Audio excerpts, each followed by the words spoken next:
Today marks International Women's Day, and this year's theme is Embrace Equity. The idea behind this campaign is to get everyone talking about why equal opportunities is simply not enough. Equity recognises that each person is an individual with different circumstances and needs, and we need to adapt and create environments that meet these needs to ensure true inclusion and equality. To show solidarity for the Embrace Equity campaign, we're joining 3 inspirational female leaders from the Empowering People group for a quick coffee conversation about what embracing equity means to them. Empowering People group is made up of 4 tech-enabled businesses, and 3 of those 4 are headed up by female leaders who share a passion for making technology roles more accessible to women. So I'm delighted to be able to bring together Yvonne Wilcock, CEO of Empowering People Group and Advisor Plus, the HR and Employee Relations Transformation Specialist, Caroline Moore, Managing Director of Working Transitions, Career Transition and Coaching Business, and Rena Christo, Managing Director of Innovative Employment Law Firm Halborns. So let's join the conversation to discuss how we overcome the underrepresentation of women in the tech industry. Over to you, Rena. I think it's great that we're starting to see the narrative shift. So, for example, we're seeing in the press recently that apparently 40% of the top FTSE 100 jobs are held by women, which is fantastic, and that will clearly encompass stacks of tech jobs within there. And also, we're starting to see headlines such as, all female boards. So the most recent one being M&S, I think it was last week.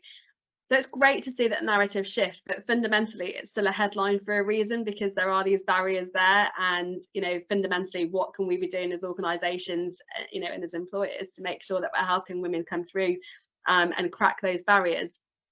And I think someone said to me, which sounds like a daft question, but a good one, why does it matter? Well, fundamentally, and there's lots of surveys on this that shows that actually having a more diverse leadership team means that you're you're more likely to be a more profitable business by something like around 30%, I think it was, which are pretty staggering figures. So clearly not just the right thing to do, it makes good business sense. And there are clearly barriers in the workplace. So I was reading an article from Albright that recently ran a future of work study. I know that we were discussing it previously, and they had over 1,600 people respond, and of those women that responded, only 10% said they were happy with their work. I mean, that is such a critically low figure, right? Which makes you have to think, right, well, what is the reason that women are so unhappy in their roles, and why? I think something around 40% of them said they were actively looking for another role. So A, that's a costly business in terms of recruitment and retention, and B, we've got to understand what those barriers are. Looking at it with my employment law hat on, and also from my own experience, I can't help but think that actually, the family friendly side of it is a real barrier. So, we were really, really fortunate. So we broke with tradition. I took maternity leave, but it took a short stint of maternity leave, and then handed over the reins, slightly nervously, to my partner, to my husband, for him to take shared parental leave. But we were really, really lucky that we were able to do that. The reality is that if you look at most, paternity or shared parental leave policies, that land in our inbox, or that we're advising on, or even kind of, the larger employers, the reality is that it's just not equal to the maternity leave enhancements that are offered. So the reality of that is that, if you're weighing up kind of what you can afford to do in that period, most people, the partner has to go back to work because the offering just isn't the same.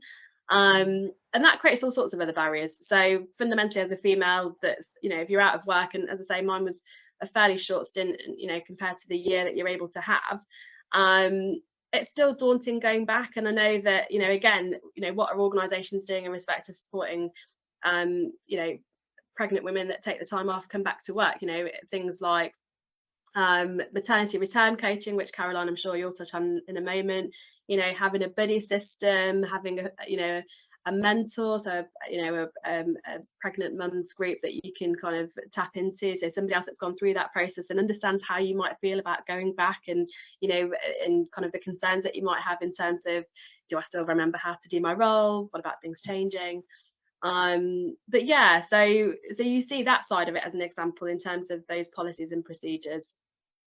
Yeah, definitely, Ren. And that speed of change, I think it's a really important point there. And think about technology as well. How quickly does that change? You know, if you have a week off holiday and you come back and you've had your latest download on your iPhone or other phone or whatever, all that stuff's changing all the time. So I can see what you mean. It can be really daunting for people, definitely. And I've been kind of like giving some thought to, you know, the whole the whole kind of like equity piece and how women progressing into work. And I look back at the education system, and I still think that's got a part to play in how people move into employment in a big way. You know, maybe it's changed now because obviously times are very different. But if you think back at, you know, there are a number of generations still in working life that come from an education system that was very different. And people, you know, probably ended up going into roles that they think that they thought they should rather than that they wanted to. And of course, you've got some that will have booked the trend and will have ended up in roles that are kind of like in the technology space, but probably not through choice, but because of, you know, they've progressed into those roles.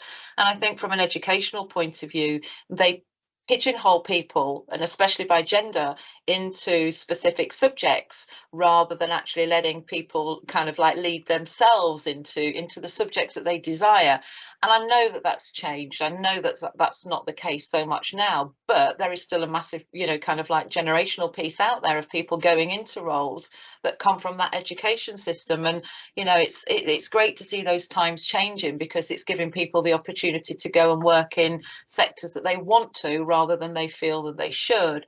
And I think, you know, Rena, picking up on your point there about people coming back to work from paternity leave, again, you've got a generation there of people who, you know, they have children, they want to come back into work, but it's not easy. And from a coaching point of view, we see that all the time, where people do want to come back to work, have to come back to work, but don't necessarily want to go back into that job that they actually did beforehand. And what's great is that we can lead them through a transferable skills piece, you know, from a coaching perspective, and get them into the roles that they now want to do and help them achieve that, which actually in turn plays, you know, a massive part into the whole kind of like feeling better about everything, family life and work life, which, you know, do collide. No matter how much people think it doesn't, it does collide, and so it should, you know, so it should.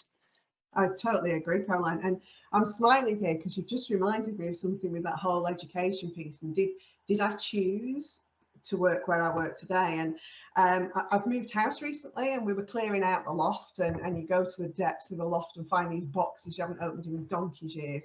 And I came across an exercise book, and I'm going to show my age now. So from the mid 80s, when I was sort of 13, and at the careers fair, and they encouraged us to write down what do you want to do when you leave school. And I'd written down that I wanted to go and work in a bank. And that's exactly what I did. So my first job out of college was to work in a bank. And if I think back on it now, did I really want to work in a bank? It was more about security and opportunity. It wasn't about actually the skill set that I had at that time. So despite it coming, you know, being very coming true from that perspective, I'm not sure I designed my way into work. And if I think about now leading a tech business or a tech-enabled business in Advisor Plus and across the Empowering People group, you know, between us, I'm not sure that I got into leading a tech business by design at all.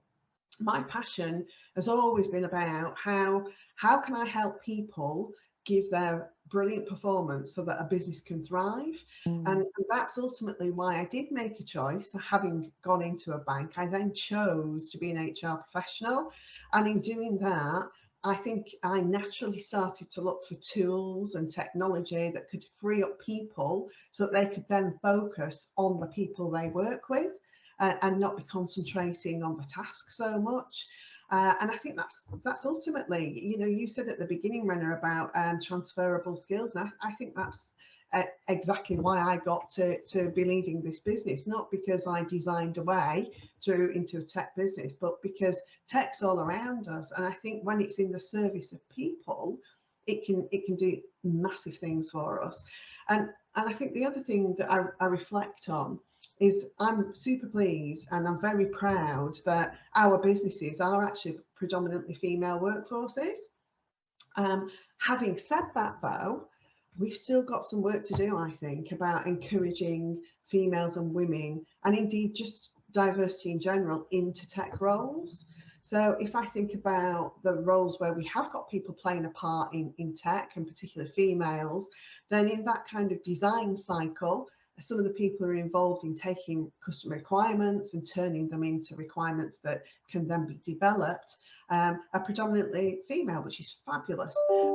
But we've not got enough female developers in the teams at all. And I do wonder about this barrier point, what's getting in the way. And I think, you know, some things like if a technical role is about looking after the hardware and the hardware's in a certain location, then it's really hard to be as flexible as you can perhaps be in other roles around where you work and when you work.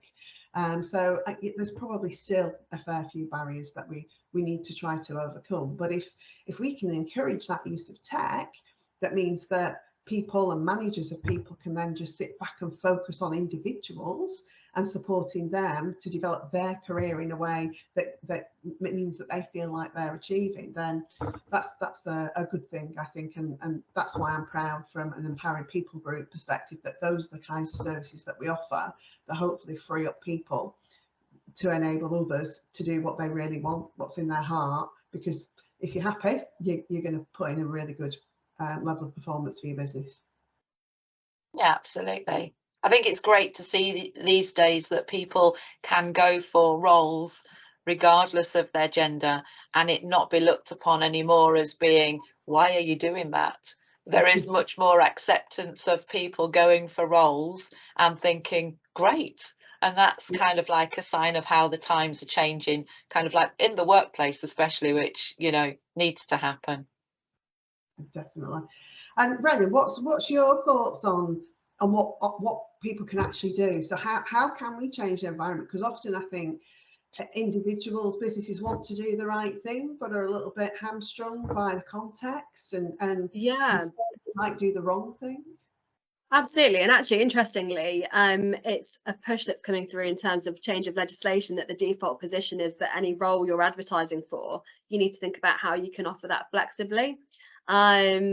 Yeah, so really interesting, actually, because I think that will really address some of the issues that you guys have just touched upon. You know, if you can, you know, offer hybrid working, remote working, if you can offer split hours, so to allow people to do the school run or school pickup and then, you know, log on again. And I don't know if you guys are increasingly seeing email footers that say, just because it suits me to email you at this time, and this is kind of when I'm doing my work, not expecting a response. So I think we're starting to see those coming through, but at the moment they're still the exception rather than the norm. So it'll be interesting to see kind of how that mentality shifts further when this legislation does come through, to say that, you know, this should be the default position. But fundamentally, before it kind of, you know, hits paper and becomes something that you have to do as, you know, as a proactive employer and as a good employer, if you want to attract and retain talented individuals and women in tech, then these are the kinds of things that it's, you know, worthwhile thinking about ahead of the curve, so it doesn't seem that it's just something that you're doing because you have to do, but genuinely you're passionate about being flexible and supporting individuals, and in particular women that do have these additional responsibilities from a employment tribunal's perspective in any event. Yeah, absolutely. Do you know, it's been absolutely brilliant to catch up. Thank you so much. And you know, we've all got opportunity within this. That's the one thing that I've learned in this last 10 minutes over a cuppa. So yeah, let's keep thinking about it, make sure that we're focused on it, and we can make a difference. We definitely can. There'll be more women in tech before you know it. Absolutely. Lovely to see you both. Take care. Bye. Thanks for listening. To find out more about the Empowering People Group companies or to discuss any of the points raised in today's conversation, get in touch using the link in the post.